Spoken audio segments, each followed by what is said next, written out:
Ow,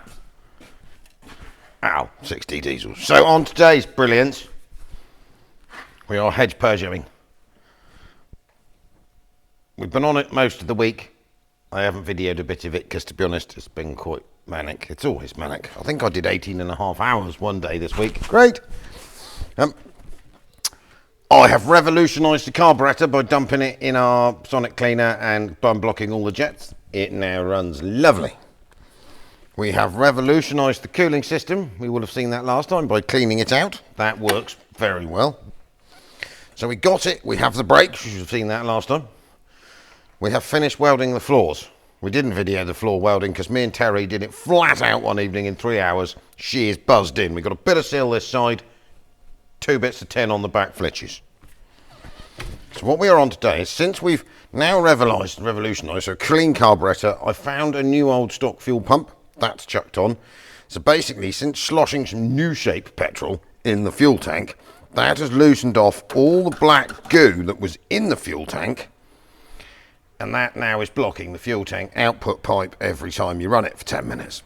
So what we are going to do today, how did I manage to forget to do that bolt up? Multitasking. What we are doing today is we are going to revolutionise the fuel system by, I cut that, that's better. I have made air filter to go in here. It's beautiful. We're going to drop the fuel tank out. We are draining on the engine oil for the second time. It's got one in look at that for a magnetic drain plug. Oh, don't lose that one. Good. 80s. Sensible. Obviously that's to catch bits of filing and stuff, because the sump and the gearbox are the same thing. So we're going to let her drip. She needs some new oil in her. We do have the other headlight. That's out for a minute because in here is a washer pump that no function. So we're going to go for all the amenities. I have sorted the wiring. We found a bit of a relay gack up in here. So now we have electric windows, central locking, lights, indicators. I have the other headlight. You've seen that the other week. That's just popped out so we can get at the washer pump.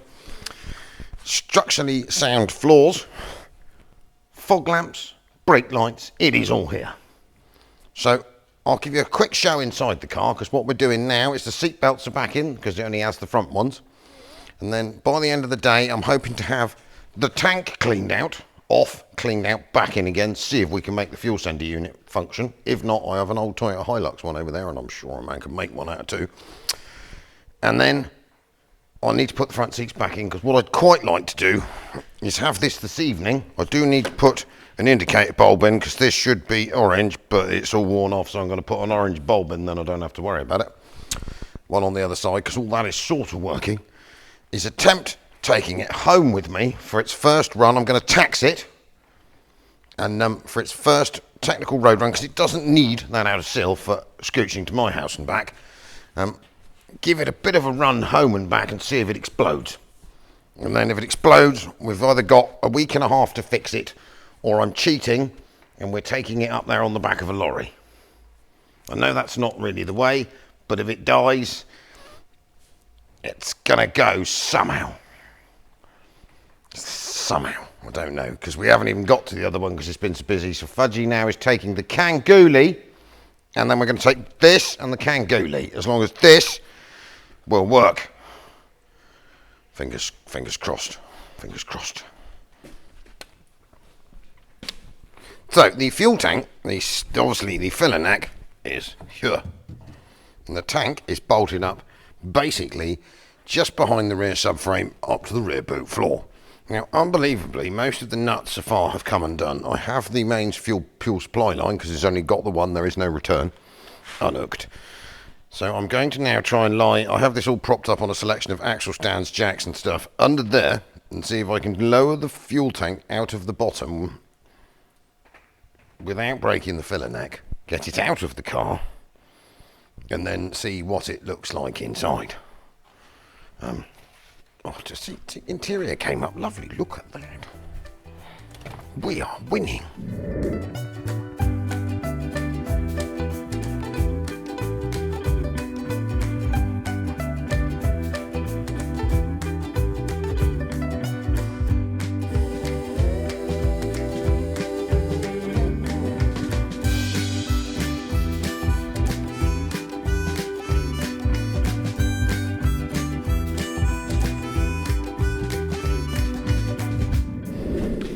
one fuel tank. So there is an access hole to allow you access to the sender unit through the floor, but we decided that really we're going to need to take the tank out and steam it off. I have removed the bird's nest that was on top of here, and so what we're going to do now is drain whatever it is in here out into a tub, because that ain't going to be petrol no more, or if it is, it's whatever was in here mixed with whatever I threw in it.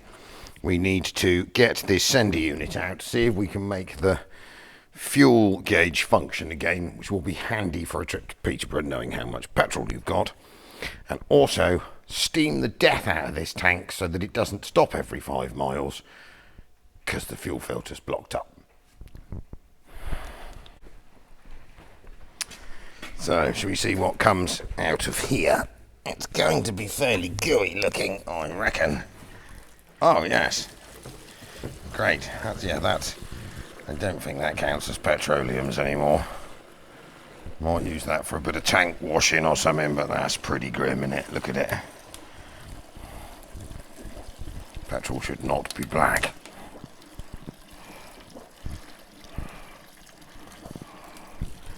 Let's just see if we can get the rest of this shit to fall off of here. I'm really not worried what we get in there, to be honest. That is dead, isn't it? Look at that. Ugh. Yes, black petrol. Stinky, sticky. Right, I'm going to blow it off with an airline. I need to replace both Jubilee clips that held the incoming fuel filler on, because they are both quite badly rotten. And then we're going to steam it to death.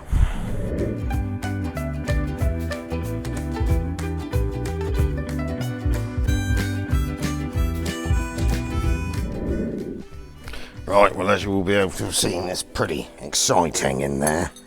That, I think that's recoverable. We may not get a fuel gauge out of it, but that pipe is more like dirt than anything else. It's just sort of congealed, sticky nastiness. It's not actually rusty underneath. So there's a possibility that with a bit of soaking, that might come back to life and we won't have to try and replace it. Now, the inside of this tank is pretty gross, so I'm going to go and make a horrible mess out in the yard, and I reckon I can get that to function again, and then this to function again once I've steamed it to death. I need to hock this pipe off because the clip is absolutely rotted off of it. But the tank and the rest of it seem to be quite good. To be honest, that clip is holding in there quite unexpectedly. Try and get that out. That undoes, I'll be really, really surprised. It doesn't need to undo, it just needs to shear off. Right, that is on there. Shearing commenced. Come on. Yep, I'll shear that off nicely.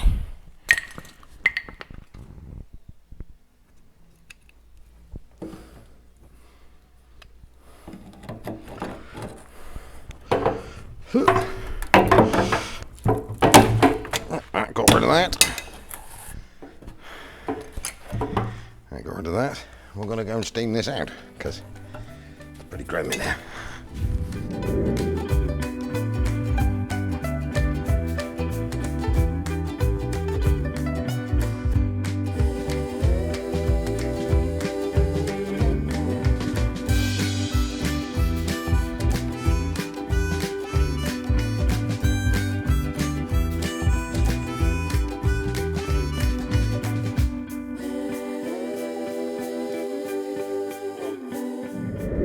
Well, unbelievably, I mean, as you'll have seen, I don't know what that black cat coming out of here was, but this tank, after a bit of hoovering, wet vacuuming obviously, and the mother of all steams, is actually clean and shiny on the inside.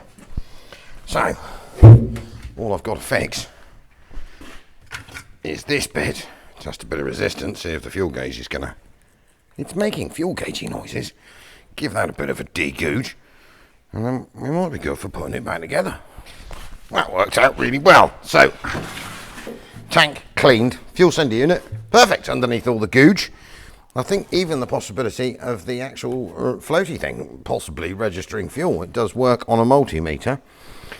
So, new piece of fuel line, new Jubilee clips on the tank filler, and it's much lighter. Now, so hopefully that'll work. I've got a big bag of plastic inline fuel filters.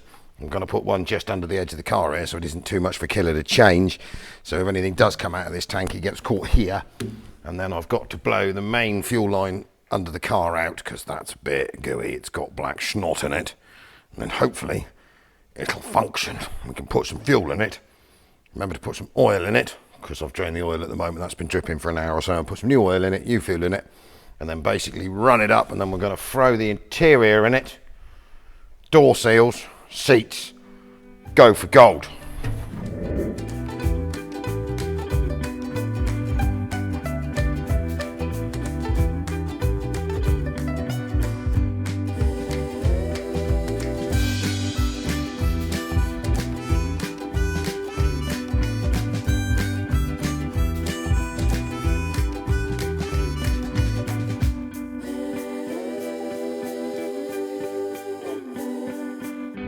After a load of unpleasant rolling around underneath the Peugeot, breather line back in, fuel gauge hooked up, front line back in, 4 bolts to hold the tank. So, need to clean the front to fuel, rear fuel line, which isn't bad, it's metal. I have got one to replace it if it is completely gack solid. Then chuck some fuel in it, put some petrols in it, and see if it runs off its own tank without filling itself full of snot. Plan. Right, so we have changed the fuel filter. It's hang on. We took this 1987 one off. She was a bit stuck. Had to root through the stuff that a man had got in boxes that he hadn't fitted to other stuff. Ooh, that's on there. Screwdriver. Drains the fuel, obviously, and once we've had a bit more of a fight with this top quality oil cap that I don't want to break because she is in there. Come on, play nice. Oh, it's down there. Now I have a random feeling that I may have already dropped the oil out of this once when I first got it before I started it, but I can't remember. So that can go and sit over there. And we're going to run it on some top quality diesel oil because we're not paying money out on oil. It'll like a bit of 1040 diesel oil. That'll keep it lubricated. Happy little Peugeot. Something's got to be better than nothing. I will probably drop it again and check what the correct spec of oil is before we go roaring off to Peterborough. Or the Fens, or wherever this place is, Lincolnshire, something like that. Because this is a bit like a Mini, this little car. The sump and the gearbox are the same thing. So this oil is doing both. Where's the dipstick? Over there.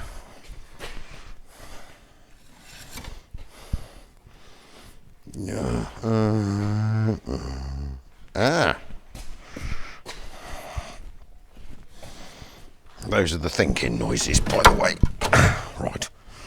How much oil does it take? I know it's listing slightly downhill, backwards. Ooh, the level. Not very much oil at all.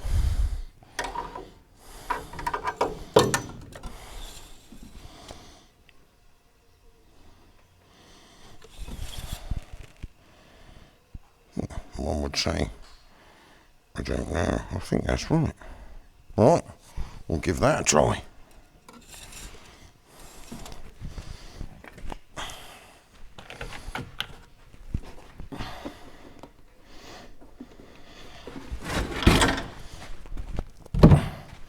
So we have I have replaced the front to rear fuel line because that was rubbish. that is here. I mean, structurally it's not bad, but I'm not blowing on it because it's full of fuel. But mank, so that can go. Oil filter can go. And then in theory, do a bit of the crankings over, it might burst into life. It's possible. Let's try it off. Oh, hang on. No, we're going to have to go and put petrol in it first. That will help, won't it? Right, so we have now added petrol, and I have wedged one of these. I bought 10 of them because I have a feeling I might need them just before the fuel filter. Fuel filter, that is the fuel filter just before the fuel pump. So in theory, we give it a bit of the chocolizings. Obviously, it's going to take a while to get fuel up here.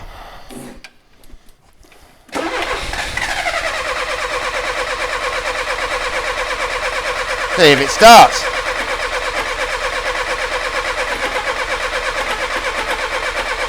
Quality starter motor, that.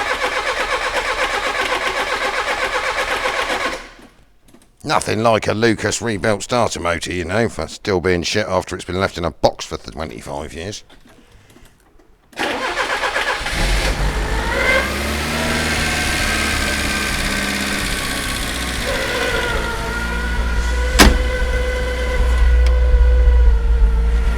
Oh!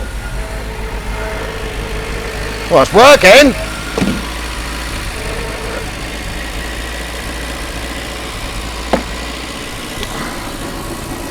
Nothing's fallen out the bottom. Almost be said to be sounding, apart from that slightly funky alternator bearing noise that's now gone, I think we are almost ready for some road testing.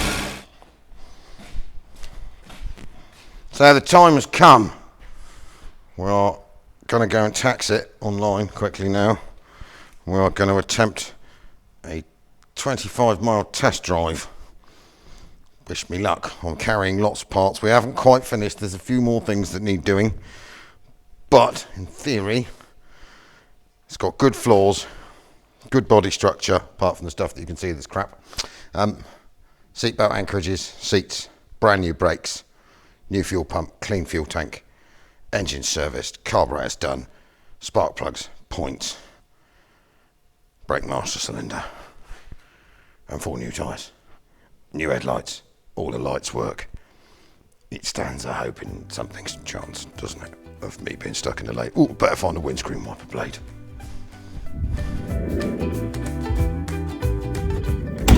Right, where's my electric window? 31 years in a hedge. So, Lucas reconditioned starter motor is rubbish. Seatbelt. Seatbelt function. Yes, it does. So apart from the squawking noise that we haven't figured out what is, this is the first attempt at going down the road in 31 years. I've taxed it, it's insured. Wish me luck. Because this can either go spectacularly wrong, or we'll get there. Sounds alright, we've got brakes.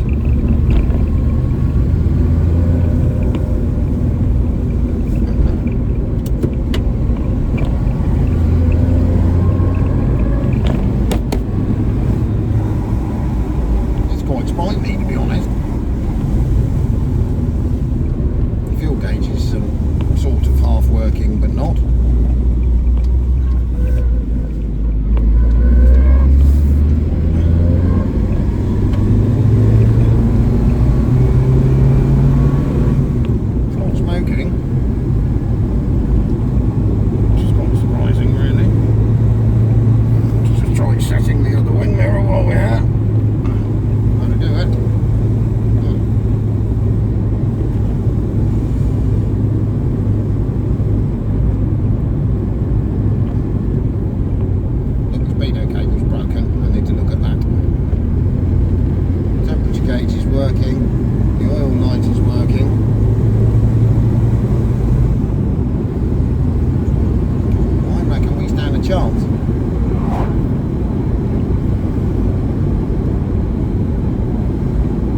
bad chance, but we do stand a chance.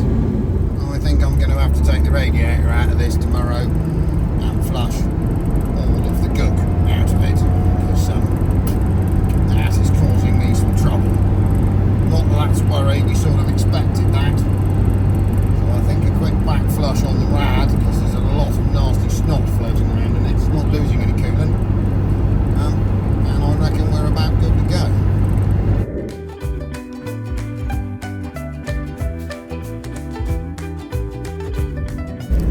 Right, sit rep.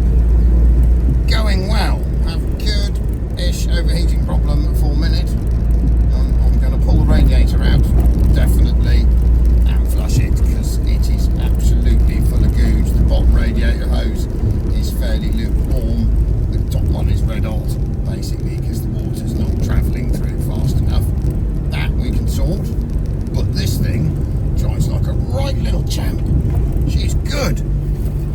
We are chuffed as nuts.